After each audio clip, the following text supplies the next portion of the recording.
네, 우리 지금 이 시간에 말씀을 보겠습니다. 저희가 함께 볼 말씀은 요한복음 14장 6절 한 절입니다. 요한복음 14장 6절 한 절 말씀을 우리 다 같이 합독하도록 하겠습니다. 함께 읽겠습니다. 예수께서 이르시되 내가 곧 길이요 진리요 생명이니 나로 말미암지 않고는 아버지께로 올 자가 없느니라. 아멘. 오늘 초대교회의 동기를 바꾼 사람들이라는 제목을 가지고 말씀을 전하도록 하겠습니다.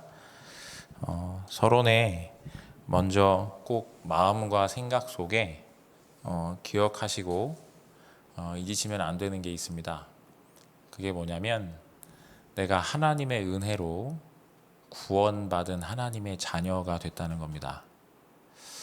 성경에 보니까 에베소서 2장 8절 9절 말씀에 이렇게 기록이 되어 있습니다.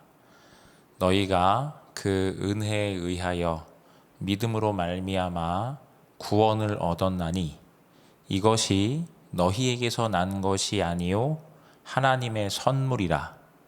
행위에서 난 것이 아니니 이는 누구든지 자랑치 못하게 하려 함이니라 라고 기록이 되어 있습니다. 우리들이 원래 사람이 하나님의 형상인 영적 존재로 창조가 되어서 하나님과 함께 있을 때만 진정으로 행복할 수 있습니다. 그런데 하나님과 함께 있어 행복한 사람에게 또한 하나님께서는 육신적인 축복도 온전하게 주셨습니다. 생육하고 번성하여 땅에 충만하고 정복하라는 육신의 축복 사명도 정확하게 주셨죠. 이 축복을 계속해서 누리라고 창세기 2장 17절에 약속까지 하셨습니다. 어떤 약속이죠? 선악과 먹지 마라. 먹으면 정령 죽으리라 라고 말씀하셨습니다. 이게 뭡니까? 단순히 선악과 먹으면 정말 죽는다 라고 하는 약속도 되지만 하나님의 형상 가진 사람은 자유의지를 가지고 있어서 하나님을 믿을 수도 있고 믿지 않을 수도 있습니다. 인간만 그러합니다. 영적 존재이기 때문에. 자, 그런 사람이 창조주 여호와 하나님을 잊지 않도록 하나님 약속을 주신 겁니다. 그런데 창세기 3장에 보니까 사탄이 들어간 뱀이 여자에게 질문을 합니다. 하나님께서 동산 모든 나무의 실과를 먹지 말라 하시더냐? 라고 질문합니다. 다 먹어도 된다고 하셨거든요. 그런데 여자가 답합니다. 아니다. 다 먹어도 되는데 동산 중앙에 있는 선악을 알게 하는 나무의 실과, 그 선악과는 먹지 말라고 하셨다. 하나님의 말씀에 먹지 말라고 하셨다. 우리가 먹으면 죽을까 하노라 하고 답을 합니다. 그 말은 무슨 말입니까? 하나님은 정령 죽으리라 말씀하셨는데 여자는 뭐라고 답한 거죠? 죽을 수도 있고 죽지 않을 수도 있다 라고 답을 한 겁니다. 그 순간 창세기 3장 4절에 뱀이 여자에게 답을 합니다. 뭐라고 답을 하죠? 너희가 그것을 먹어도 결코 죽지 아니하리라. 하나님의 말씀을 반대로 뒤집었습니다. 먹어도 절대 안 죽는다. 그리고 뭐라고까지 얘기합니까? 너희가 그것을 먹는 날에는 너희의 눈이 밝아져서 하나님과 같이 되어 선악을 분별할 줄 아시고 하나님께서 먹지 말라고 명하신 것이다. 지금 이 시간에 우리들이 어쩌면 하나님의 약속을 놓쳐서 사탄에게 완전히 속아서 육신 중심의 선택, 나 중심의 선택과 판단과 결정 속에 있을 수 있습니다. 내가 어디로 다시 들어가야 되죠? 하나님의 약속 안으로 들어가야만 합니다. 하나님의 약속이 정확한 언약을 내가 내 마음속에 붙잡을 때 내가 사탄에게 안 속을 수 있습니다. 내가 정확하게 그리스도의 언약을 지금 붙잡을 때, 내가 그 언약에 집중할 때 내가 사탄에게 안 속을 수 있습니다. 그런데 그 순간 그 말을 듣고 선악과를 보는 순간 보암직도 하고 먹음직도 하고 지혜롭게 할 만큼 탐스럽게 보였다고 했습니다. 따서 먹고 자기와 함께한 남편에게도 주매 그도 먹은지라 했습니다. 사람이 죽었습니다. 무슨 말이죠? 하나님과 함께 있어 영원한 축복을 누릴 수 있는 신분과 권세를 가졌던 사람이 하나님을 떠나게 된 겁니다. 원래의 자리를 이탈했습니다. 이걸 보고 뭐라고 부릅니까? 원죄라고 부르죠. 원죄, 하나님의 원래의 자리를 이탈한 인간에게 모든 저주와 재앙이, 그리고 사탄에게 붙잡혀서 운명과 사주팔자 지옥 배경에서 못 벗어나게 됐습니다. 인간이 가지고 있는 근본적인 문제입니다. 하나님 떠난 문제, 죄의 문제, 사탄의 문제. 사람으로서는, 육신을 가지고 있는 사람으로서는 알 수도 없고, 밖에 있는 많은 불신자들은 전혀 모른 채 육신 중심으로만 세상을 살아가고 있는 게 지금 우리들이 밖에서 보고 있는 모습입니다. 그런데 우리가 하나님의 온전하신 은혜로 내가 그리스도의 복음을 깨닫게 된 겁니다. 이번 주간에 이제 어떤 교구의 집사님이 계시거든요. 근데 이 집사님이 오래전부터 해결할 수 없는 굉장히 희귀한 질병을 앓고 계시는 분이에요. 이분이 원래 이제 사업하시던 분이었고 여자 집사님이신데, 그런데 그 병이 걸리면서 이 진행이 쭉 되면서 지금은 거의 이제 못 움직이시는 거죠. 휠체어 타고 다니시거든요. 그러니까 이분에게 제가 그냥 가서 물었어요. 이분이 이제 여러 같이 얘기하는 과정 속에 같이 예배드리면서 물었어요. 쉽지 않은 질문이겠죠. 만약 집사님에게 이 질병이 오지 않았다면 예수 믿었겠습니까? 라고 물었습니다. 그랬더니 그 집사님이 정말로 1초도 망설이지 않고 바로 얘기하시더라고요. 아니요. 나는 이 질병이 나에게 오지 않았으면 예수 안 믿었을 겁니다. 그래서 이 질병이 나에게 하나님의 은혜라고 얘기하시더라고요. 오랜 기간 하나님이 주신 그 중심에 주심받은 답이겠죠. 마음대로 움직일 수 있었던 어느 시절이 지나서 지금은 마음대로 움직일 수 없는데 구원받은 하나님의 자녀입니다. 지금 이 시간에 반드시 꼭 기억하셔야만 됩니다. 내가 이러한 저주와 재앙 속에서 하나님의 은혜로 구원을 받았는데 각자에게 주신 바 되어진 은혜가 있습니다. 하나님이 어떤 사람에게는 질병을 줘서라도 뭘 깨닫게 하셨을까요? 인간에게 있는 영적인 문제를 깨닫게 하시고 그 문제를 해결할 수 있는 그리스도의 복음을 깨닫게 하시는 겁니다. 지금 나에게 주어진 바 된 모든 상황과 환경과 조건은 하나님께서 나에게 주신 바 되어진 은혜입니다. 절대적인 가치죠. 정말로 내가 깨닫게 된 겁니다. 뭐를요? 사람이 도저히 해결할 수 없습니다. 사람의 힘을 가지고서는 하나님 못 만납니다. 그런데 하나님 만날 수 있는 길을 열어주신 겁니다. 내가 곧 그 길이요 진리요 생명이니 나로 말미암지 않고는 아버지께로 올 자가 없느니라. 선지자의 직분입니다. 두 번째, 사람이 죄로 인한 저주와 재앙 속에 벗어나지 못합니다. 그런데 그것에서 우리를 완전히 해방시켜 주셨습니다. 생명의 성령의 법이 죄와 사망의 법에서 너희를 해방하였음이니라. 그리스도의 직분 중에 제사장의 직분입니다. 사람이 사탄에게 완전히 매여서 지옥 갈 수밖에 없고 이 땅 위에서도 지옥 같은 삶을 살아야만 합니다. 운명과 사주팔자에서 못 벗어납니다. 그런데 그 사탄의 모든 괴계를 박살낸 직분이 왕의 직분입니다. 하나님의 아들이 나타나신 것은 마귀의 일을 멸하려 하심이니라. 지금 이 시간에 내가 온전한 하나님의 은혜로 지금 나에게 주어져 있는 상황, 어떤 분들은 사업이 주저앉고 완전히 망하게 되어지고, 어떤 분들은 건강이 완전히 무너지게 되어지고, 어떤 분들은 다른 사람이 생각할 수 없는 너무나 고통스러운 문제 속에 있는 것 같습니다.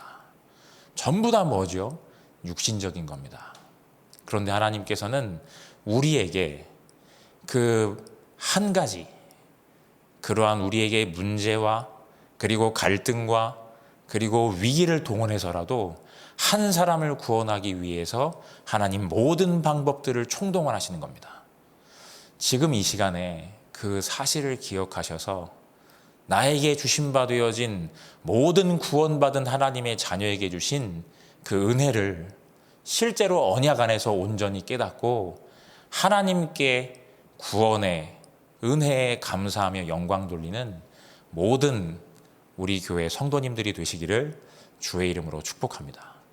절대 잊지 않으셨으면 좋겠습니다. 내가 그러한 하나님의 놀라운 은혜 속에 구원을 받은 하나님의 자녀가 된 겁니다. 자, 이제 그 은혜 가운데 내가 서 있습니다. 그 은혜 속에 내가 그 사실을 놓치지 않고 꼭 기억하셔야 되는데, 내가 그렇다면 항상 어떤 동기로 바꿔야 되겠습니까? 내 삶에서 하나님의 중요한 계획과 뜻 가운데 하나님이 주신 바 되어진 예수 생명의 동기로 나의 동기를 바꾸어야만 합니다.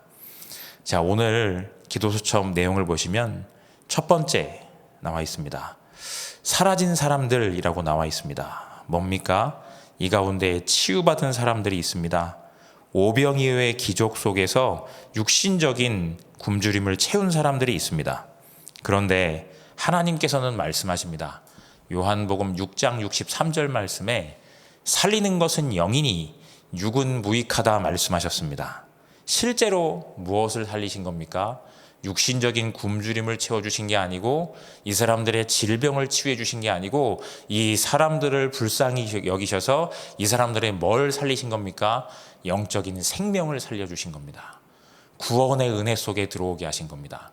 지금 이 시간에 우리들 주변에 많은 사람들이 있습니다. 내 주변에 있는 모든 대상자들을 두고 실제로 내가 기도하면 좋겠습니다. 그 사람들 중에 하나님의 작정된 생명들이 있습니다. 누구인지 알 수 없습니다. 그래서 실제로 그 현장 속에 예비된 자들 중에 진짜로 내가 기도 속에 들어가서 300리스트 내가 계속 구원의 은혜를 누리고 있는데, 내 주변에 있는 사람이 저 사람이 정말로 구원받을 수 있겠냐, 저 사람한테만큼은 복음 전하고 싶지 않다, 이런 사람도 혹시나 있을 수 있거든요. 그런데 내가 구원의 은혜를 계속 누리는 가운데 뭐가 회복되어지는 거죠? 저 사람이 없어질 사람이 아니고, 저 사람이 필요 없는 사람이 아니라, 저 사람이 어떻게 내 마음속에 다가와집니까?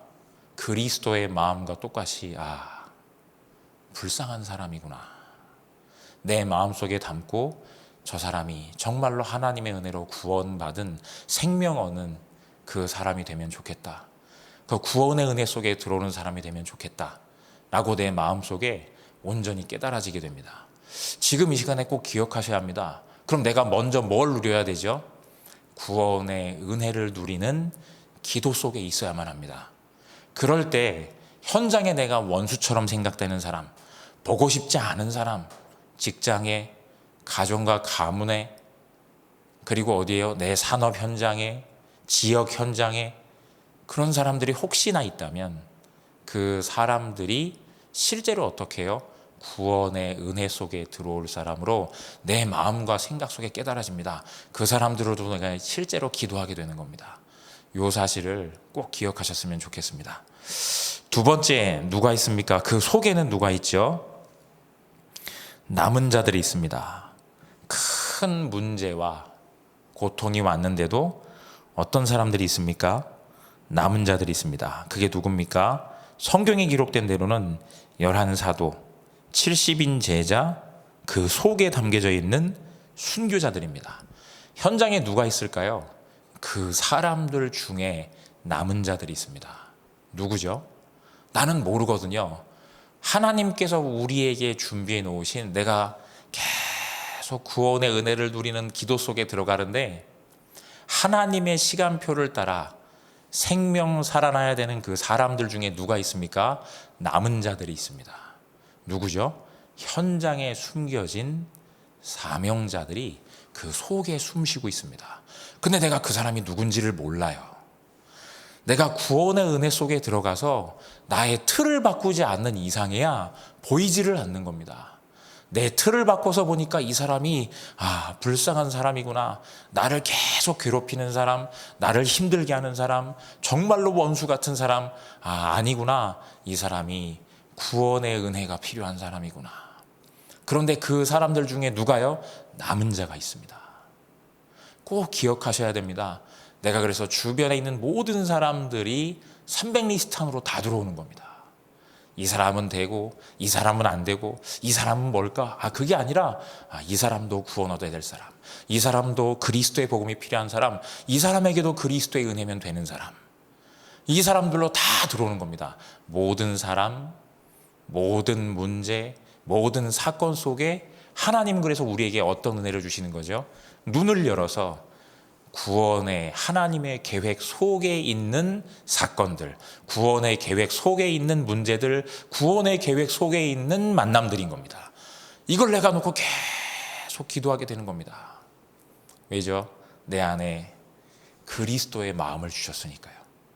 사람을 불쌍하게 여기는 그리스도의 은혜 속에 참된 탄식과 눈물을 주셨으니까 그 속에서 이 사람들을 내가 보게 되는 겁니다. 그 속에 남은 자들이 있습니다. 이 사람을 내가 놓치지 않아야 되거든요. 그런데 그 사람은 안 보입니다. 숨겨져 있거든요. 이 사실을 꼭 기억하셔야 합니다. 멀리에 있습니까? 아니요, 멀리 있지 않습니다. 그러면 특별한 사람에게만 있는 겁니까? 그렇지 않습니다. 모든 하나님의 자녀들 주변에 잠자고 있습니다. 숨겨져 있습니다. 그 사람을 찾기 위해서 딱 하나, 구원의 은혜를 누리는, 오직 그리스도, 오직 하나님의 나라, 오직 성령 충만의 언약을 붙잡고 작은 기도 속에 들어갈 때 내가 고난에 속지 아니하고 문제에 속지 않고 고통에 속지 아니하고 그 뒤에 있는 하나님의 더 큰 계획을 바라보며 하나님이 주신 사명을 깨닫게 되는 겁니다. 그게 뭡니까? 현장에 있는 예수 생명, 내가 그 현장에 존재하는 이유는 왜 그런 거죠? 생명 살리기 위해서, 그 속에 예비된 제자를 찾기 위해서, 그 사실을 조금만 기억하시는 겁니다. 자, 그래서 내가 어디로 들어가는 겁니까? 그 세 번째로 동기를 바꾼 자들. 어떤 시간이죠? 갈보리산, 감람산, 마가다락방. 어떤 겁니까? 오직 그리스도, 오직 하나님의 나라, 오직 성령 충만. 나의 틀을 바꾸는 작은 기도에 집중. 나 중심이 아니라 하나님 중심으로 가는 작은 기도에 집중. 하나님 그럴 때 현장에 준비되어진 하나님의 일들을 사실적으로 보게 되고, 현장 속에 있는 모든 하나님의 자녀들에게 하나님의 중요한 미션들이 살아 숨쉬고 있음을 알게 됩니다. 제가 그분에게 모든 많은 목사님들이, 확실히 많은 전도자들이 같은 미션을, 그 집사님에게 제가 어떤 미션 드렸을까요? 이번 주에 가서 또 말씀드렸어요. 어떤 말씀이요? 그분이 움직일 수 없잖아요. 그래서 기도할 수 있으니까 기도의 망대, 우리 교구의 기도의 망대, 모든 사람들을 두고, 교구의 모든 사람들을 두고 기도해 주시라. 그런데 계속 모든 많은 전도자들의 걸음 속에 계속 같은 미션을 받으신 거예요. 그래서 이 집사님이 마음속에 알겠다, 전에도 받았던 그 미션 그대로 또 다시 펴시고 교구 전체, 교구 책자 펼쳐놓고 계속 이름 놓고 기도하는 기도의 망대, 흔들리지 않는 기도의 망대. 자, 그렇다면 어떤 일이 벌어질까요? 현장 속에, 우리들의 삶의 주변에 모든 하나님의 자녀들에게, 현장에 내가 만나는 모든 불신자들을 가슴에 담고 기도하고, 현장에 있는 모든 하나님의 자녀들을 두고 마음속에 담고 기도할 때 그 현장 가운데 하나님의 생명의 복음이 증거되어지는 그 사람으로 변화되어지고, 그 사람들 중에 혹시나 있을 그 제자를 기다리게 되어지고, 그 현장 속에 숨어 있는 모든 하나님의 자녀들이 실제로 하나님의 미션이 그 한 사람 한 사람에게 주어져 있음을 내가 놓치지 아니하고 올바른 하나님의 시선 속에 모든 하나님의 자녀와 모든 불신자들을 보게 되어 있습니다. 이 사실을 정말로 잊지 마시고, 결론적으로 말씀드리면 지금 이 시간에 꼭 기억하셨으면 좋겠습니다. 나의 틀을 바꾸는 작은 기도, 오직 그리스도, 오직 하나님의 나라, 오직 성령 충만의 언약을 붙잡고 온전한 집중 속에 들어갈 때, 지금 조금만 집중하시는 겁니다. 요게 끝나고 나면 잠시만, 단 1분여도 좋습니다. 잠깐만 집중하는 겁니다. 그 집중 속에 들어가게 될 때 하나님께서 먼저 나의 동기를 바꾸시고 나의 틀을 바꾸셔서 오늘 나의 삶에 만나야 되는 모든 순간에 대한 선택과 판단과 결정을 하는 그 눈을 바꾸시고, 바뀐 눈 아래 우리의 말과 행동이 언약적 믿음의 고백으로 완전히 뒤바뀌어지게 되고, 그때 그곳에 나타나는 것들은 뭐가 나타날까요? 안 된다, 못한다, 불가능하다가 아닌 하나님의 말씀대로 모든 것이 준비되어 있습니다. 하나님의 말씀대로 하나님이 하실 것입니다. 하나님이 말씀 주셨으니 주의 사자를 먼저 동원하실 겁니다. 오늘 나의 모든 걸음들이 작은 기도의 무릎 아래 온전히 그 동기가, 그 틀이 바뀌어져서 언약 붙잡고 참된 믿음을 말하여 그 현장 속에 하나님의 온전한 준비를 체험하는 증인이 되시기를 주의 이름으로 축복합니다.